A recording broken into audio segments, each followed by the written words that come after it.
solution. Chibaba chepatokwe, just mind shoko. Chepatokwe mukosi papa.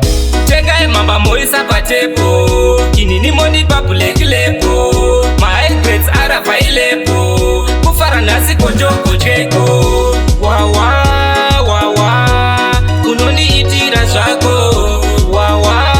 Wawa, ndinokuchanyira pateni pako. Nondipinza mazilevu ari haya. Mufaro wakapetwa usipo ndomushaya iwe. Wawa, unondiitira zvako. Unondipinza muhepi mututu. Tengenda kunyatsofila kutu 3. Tengenda kuda mazifutu 4. Health yangu nekuluka kutu. Une rudo ruri machuwa. Nodiwa nevapfumi kunangwe varikuwa. Eskani ndanga ndakusuwa. Ndinozwa mufaro pandinokukuwa. Wawa, unondiitira zvako. Wawa, ndinokuchanyira pateni pako. Nondipinza mazilevu ari haya. Mufaro wakapetwa usipo ndomushaya iwe. Wawa, unondiitira zvako. Tomboka yakugarira kuteni kwako. Ndobva ndaita mukwasha wababa vako. Kurishasha unoziva basa rako. Ngodedzwa kwauri mekishuwa ndosvikako. Hauna rudzi uri baba kana mai. Chambira ipedyo iripo kurai. Pfeka zvaunoda jere wakarova tai. Pana pane vamwe timbofara nai. Wawa, unondiitira zvako.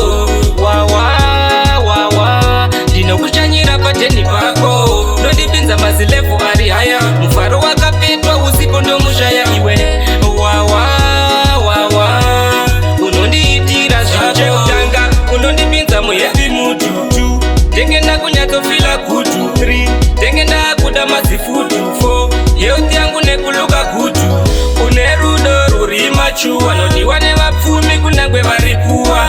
Eskani ndanga ndakusuwa. Ndinozwa mufaro pandinokukuwa. Wawa, unondiitira zvako. Wawa, ndinokuchanyira pateni pako. Nondipinza mazilevu ari haya. Mufaro wakapetwa usipo ndomushaya iwe.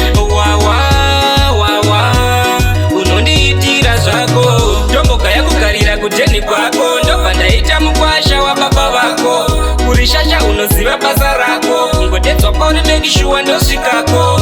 Hauna rudzi uri baba